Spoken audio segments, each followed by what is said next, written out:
আমি ভাবছিলাম আমার মাল দেবো তো ঠিক তোমরা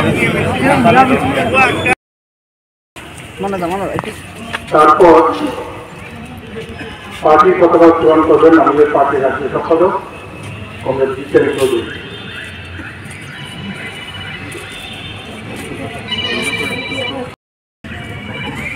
इनकलाब जिंदाबाद जिंदाबाद जिंदाबाद इनकलाब जिंदाबाद जिंदाबाद जिंदाबाद ৭৪তম সাধারণতন্ত্র দিবস পালন করুন তোমরাই সব দাঁড় বেতো না আগান ভারতবর্ষের গণতন্ত্র ধর্মনিরপেক্ষতার জন্য সিপিআইএম এর সংগ্রাম নিরপেক্ষতার জন্য সিপিআইএম এর সংগ্রাম চলছে চলবে স্বাধীনতা সংগ্রামের মূল্যবোধসমূহ রক্ষায় সিপিআইএম এর সংগ্রাম চলছে চলবে ভারতবর্ষের সংবিধানের মৌলনীতিগুলো রক্ষায় সিপিআইএম এর সংগ্রাম চলছে চলবে ভারতবর্ষের বেশিরভাগের পদধ্বনির বিরুদ্ধে সিপিআইএম এর সংগ্রাম চলছে চলবে ইনকিলাব জিন্দাবাদ জিন্দাবাদ জিন্দাবাদ কমিউনিস্ট পার্টি মার্ক্সবাদী দিচ্ছে না ইনকিলাব জিন্দাবাদ ৭৪তম সাধারণতন্ত্র দিবস भारत भाग्य विधाता पंजाब सिंधु गुजरात मराठा द्राविड़ उत्कल बंग विंध्य हिमाचल यमुना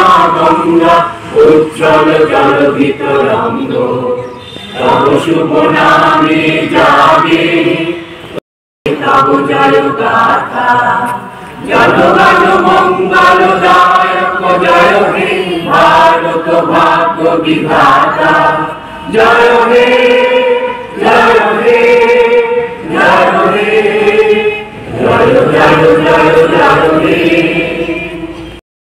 তারপরে আপনারা বলবেন বন্ধুরা একটু সাথে দাও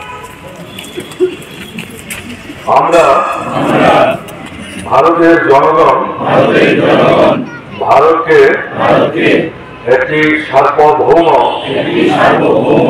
ধর্ম নিরপেক্ষ গণতান্ত্রিক সাধারণতন্ত্র রূপে গড়ে তুলতে এবং তার সকল নাগরিকই যাতে সামাজিক অর্থনৈতিক ও রাজনৈতিক ন্যায় বিচার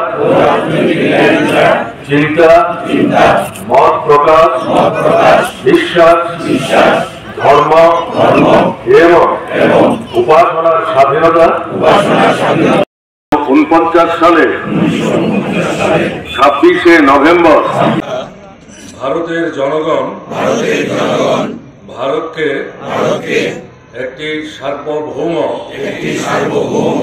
ধর্ম নিরপেক্ষ গণতান্ত্রিক সাধারণতন্ত্র রূপে গড়ে তুলতে এবং তার সকল নাগরিকই যাতে সামাজিক অর্থনৈতিক ও রাজনৈতিক ন্যায় বিচার চিন্তা মত প্রকাশ বিশ্বাস ধর্ম এবং উপাসনার স্বাধীনতা সামাজিক প্রতিষ্ঠা অর্জন ও সুযোগের সমতা প্রতিষ্ঠা এবং তাদের সকলের মধ্যে ব্যক্তির মর্যাদা এবং জাতীয় ঐক্য ও সংহতি সুনিশ্চিতকরণের মাধ্যমে তাদের মধ্যে যাতে ভ্রাতৃত্বের ভাব গড়ে ওঠে তার জন্য সত্য নিষ্ঠার সঙ্গে শপথ গ্রহণ করে আমাদের গণপরিষদে আজ 1949 সালে 26শে নভেম্বর এতদ্বারা এই সংবিধান গ্রহণ বিধিবদ্ধ এবং নিজেদের অর্পণ করছি। যারা সমবেত হয়েছেন ত্রিপুরার সমস্ত অংশের নাগরিক, আমাদের দেশের 140 কোটি মানুষ, তাদের সকলের প্রতি আমি শুভেচ্ছা এবং অভিনন্দন জানাচ্ছি আমাদের পার্টি ভারতের কমিউনিস্ট পার্টি মার্ক্সবাদীর পক্ষ থেকে। আমাদের দেশের সংবিধান ব্রিটিশ সাম্রাজ্যবাদের বিরুদ্ধে স্বাধীনতার যে সংগ্রাম তার মূল্যবান ফলশ্রুতি। এই সংবিধান গণপরিষদে 1949 সালের 26শে নভেম্বর গৃহীত হয়েছিল, কিন্তু এই সংবিধান আজকে বিভিন্ন দিক থেকে আক্রান্ত। শাসন ক্ষমতায় আরএসএস নিয়ন্ত্রিত বিজেপি রয়েছে। দেশের স্বাধীনতা সংগ্রামে আরএসএস, এখন যে দলটির নাম বিজেপি, সেই সময় অন্য নামে তারা পরিচিত ছিল। তাদের কোনো ভূমিকা ছিল না ব্রিটিশ সাম্রাজ্যবাদকে সহযোগিতা করার জন্য।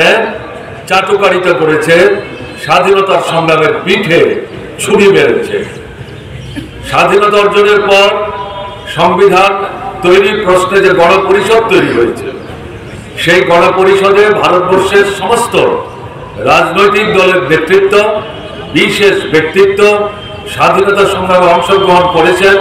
প্রাজ্ঞ অভিজ্ঞতা সম্পন্ন যারা, তাদের সমবেত করে যে প্রতিনিধিত্বের মাধ্যমে এই সংবিধান রচনার কাজ চলছিল, সেই সময় আরএসএস এবং তাদের যে রাজনৈতিক মুখপাত্র, তারা প্রতিনিয়ত এই সংবিধানটিকে যাতে গ্রহণ করা না যায় তার জন্য প্রচেষ্টা তারা চালিয়ে গেছে। এবং তাদের একমাত্র লক্ষ্য ছিল মৌলবাদী যে বক্তব্য, যেটা আট পাশ তলা নারীদের বিরুদ্ধে, দলিত মানুষের বিরুদ্ধে, অত্যাচারী যারা, শোষক যারা, ধর্ম বর্ণ সম্প্রদায়ের কথা বলে মানুষকে বিভক্ত করে তাদের উপর সেই রাজত্ব কায়েম করার লক্ষ্য নিয়ে মৌলবাদ তৈরি হয়েছিল। এই আরএসএস এই মৌলবাদী দৃষ্টিভঙ্গিতে ভারতবর্ষের সংবিধান তৈরি হোক, এটা তারা চাইছিলেন। কিন্তু ঐতিহাসিক পরিস্থিতি ছিল ভিন্ন।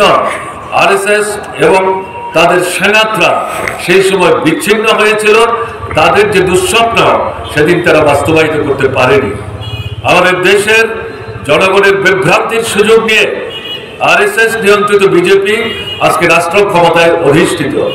এই সুযোগ নিয়ে এরা ধর্মের নামে মানুষকে বিভক্ত করে আমাদের দেশকে তথাকথিত হিন্দু রাষ্ট্র নামে প্রতিপন্ন করতে চাইছে এবং সংবিধানকে তারা বিভিন্নভাবে আক্রমণ করছে। সংবিধান আক্রমণ মানে গণতান্ত্রিক অধিকার আক্রমণ, নাগরিক অধিকার আক্রমণ, সার্বভৌমত্ব আক্রমণ, একদলীয় স্বৈরশাসন কায়েম করার দিকে বিজেপি এগিয়ে চলেছে। এর মধ্যে ফ্যাসিবাদী দৃষ্টিভঙ্গি লুক্কায়িত আছে। এর বিরুদ্ধে দেশের মানুষ ধর্ম বর্ণ সম্প্রদায় নির্বিশেষে আমরা যদি ঐক্যবদ্ধভাবে প্রতিরোধ গড়ে তুলতে না পারি, এই ফ্যাসিবাদী শক্তি তাদের এই দুঃস্বপ্নকে বাস্তবায়নের লক্ষ্যে যেভাবে এগিয়ে যাওয়ার চেষ্টা করছে, তাদেরকে যদি জনগণ থেকে আমরা বিচ্ছিন্ন করতে না পারি, রাজনৈতিক লড়াই যদি পরাস্ত করতে না পারি, তাহলে গোটা দেশ বিপন্ন হবে। সংবিধান যদি রক্ষা না হয়, গণতান্ত্রিক অধিকার কি করে রক্ষিত হবে? গণতান্ত্রিক অধিকার যদি রক্ষিত না হয়, মানুষের বেঁচে থাকবার যে মৌলিক চাহিদাগুলো, খাদ্য, বস্ত্র, বাসস্থান, শিক্ষা, স্বাস্থ্য এবং এগুলির জন্য তার যে উপার্জন, আয়, কাজ, কর্ম,